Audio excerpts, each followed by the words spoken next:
Hello guys and welcome back. So in the last video we managed to change images here. If we select here, we are able to change images. And I also apologize that there is hammers here for the images that I've downloaded. This was just working for the other Handyman's application that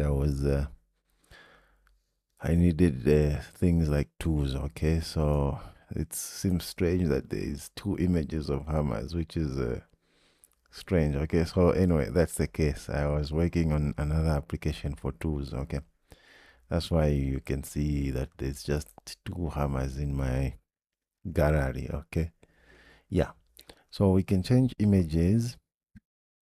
Now let's create methods to save the user data to Firestore. So once the user maybe has changed an image or they have changed the name here, let's correct that. If they click here like this should yeah, the name is changed. It should save like what it has happened now. It should save and then take them now to the home screen, and then they can start using the application properly. Okay, great. So let's go now inside the user auth provider here and then create more methods that we need. So the first method that we'll create maybe is to get the user data from Firestore. Okay, so this getting the user data from Firestore is going to work when the application is starting. And right now, when it's starting, it is checking if the user is authenticated through just here on an initial route, and then if he's authenticated, it's taking them to the profile screen. If they are not, it will take them to the sign-in screen.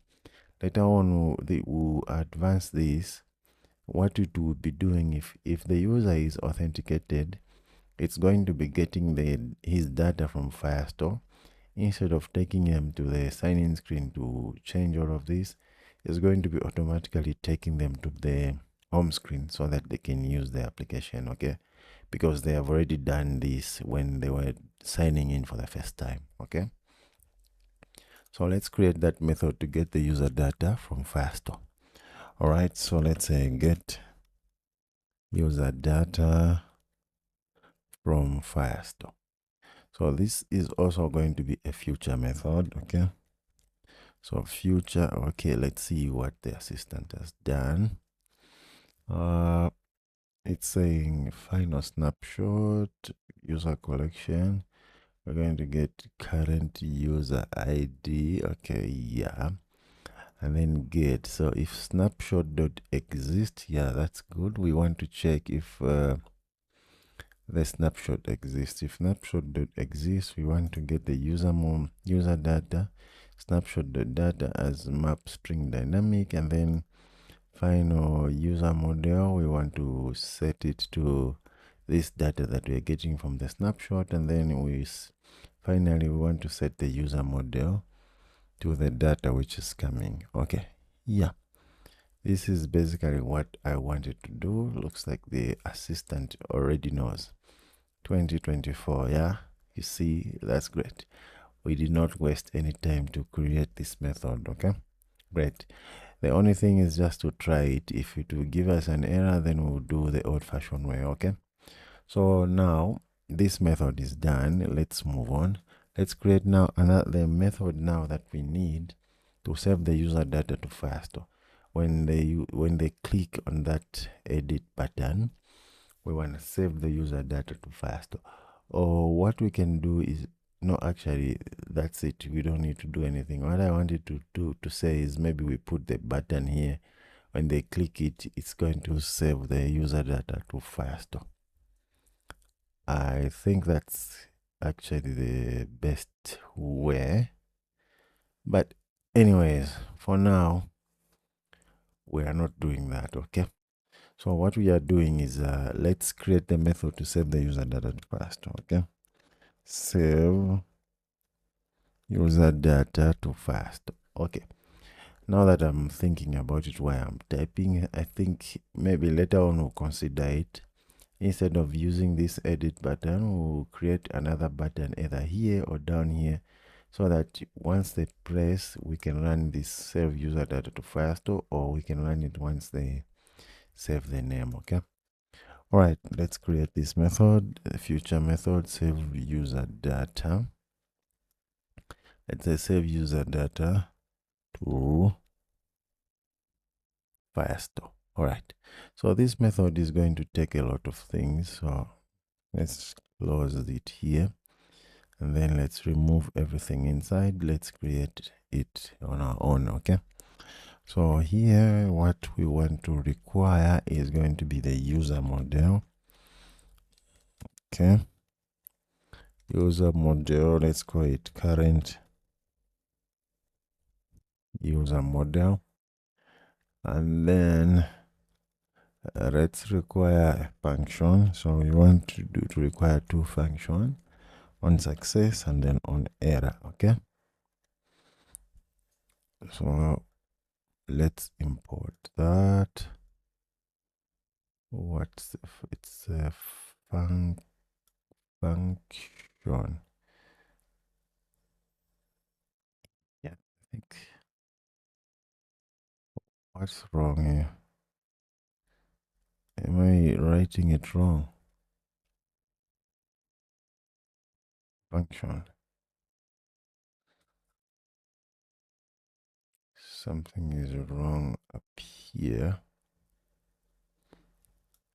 Let's remove that. Yeah. Let's require another function which is on error and then asynchronous. Okay. So here the first thing that we're going to check is the file image. Okay. So first, let's wrap all of this in a try catch block. And then here, first of all, let's check if file image is not now. Okay. So let's remove all of this. We will do our own code. Okay. So if file image is not now, what we want to do is we want to save this image to Firebase storage, and then after we save it to Firebase storage, we also update our current user model. Okay. So here, yeah, we want to get the image URL. This is going to be a string, and then we want to await and then do this method with upload user image to Firestore. Okay. So this one we don't want to say upload user image to Firestore because we'll create the method that we can reuse. Okay. So maybe let's change the naming of this. So I'm going to say await. We'll create another file handler. Okay. Await, say file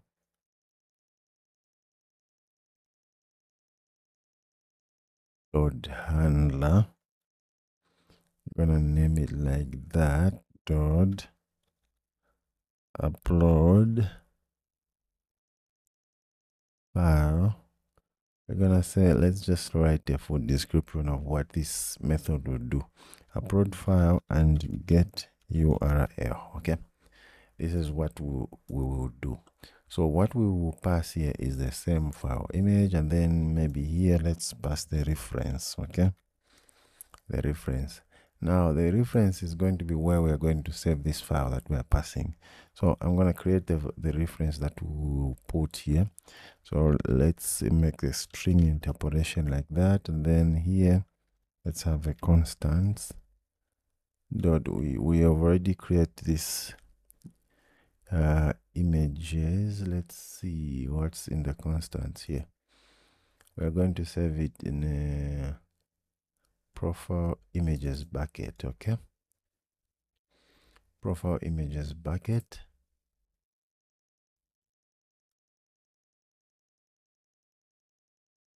Yeah, profile images bucket, and then here we are going to go to, because it's going to be specific to the current user, so it's going to be the current user ID, and then after that we need to say .jpg.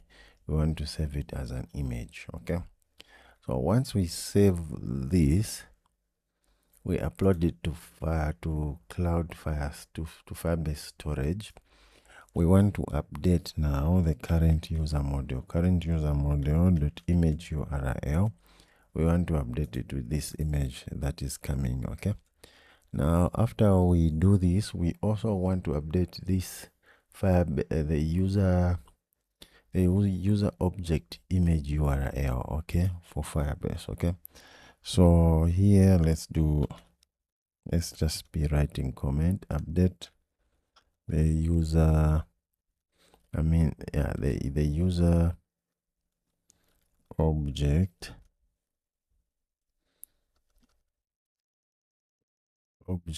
image. Okay. So what we want to do is let's say await. This is going to be auth dot current user dot update photo URL. We are going to update with that. Okay. So here we did say update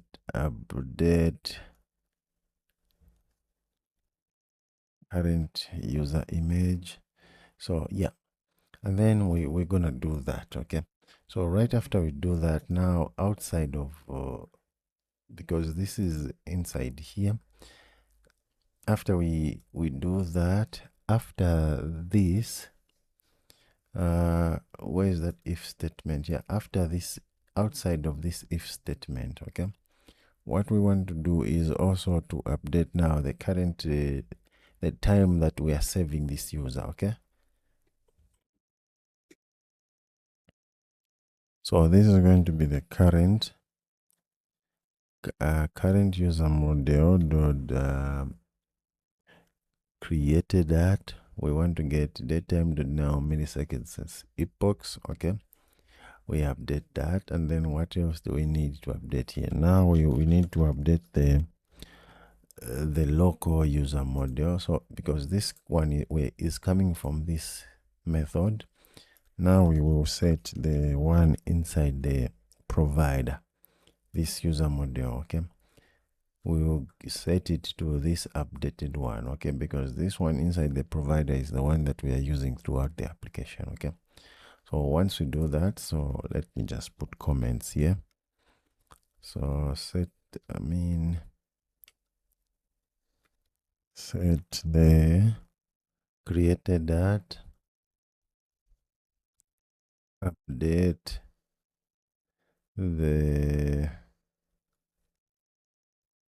user model in provider. Okay, now here we just need to save user data to Firestore. So here we wanna await. So here what we want to do is just go direct to collection. So let's do Firestore dot collection. Do we have that? Firestore dot collection. Here we want to go to constants dot the users collection, and then here we want to say document, and then we want to get the current user ID. Okay, so this one we can get it just from that one. Okay, current user model dot UID, and then we want to set that. Okay, so let me bring this down, and then bring this down. So we want to get that, and then we want to set the current user model dot to JSON. Then right after that, we want to notify the changes, and then we can call our on success function. Okay, so on error here, we simply just going to go on error function. So just like that, this is how we are going to create our method to save the user data to Firestore. Maybe we can also log the error just in case we have an error that we want to see. Let's get a stack track here. Stack trace. Okay, like that. And then let's see if we can log this. It's important to log in development. Okay, So let's say error. We will, okay, what I'm going to do is I'm going to say error saving user to Firestore, and then I'm gonna put the error here, which is going to be this error, and then I'll put also the stack trace, which is going to be the stack trace. Okay, so that I can log it properly like that. All right, so this is going to be our method to save the user data to Firestore. Next, we need to create this file upload handler so that we can handle how we can upload the file. So in this the same time, in this class, we also create the method to update the user image. Okay, great. I think let's end this video right here. In the next one, we will continue creating this class for the file upload handler. All right, so thank you guys, and see you in the next video.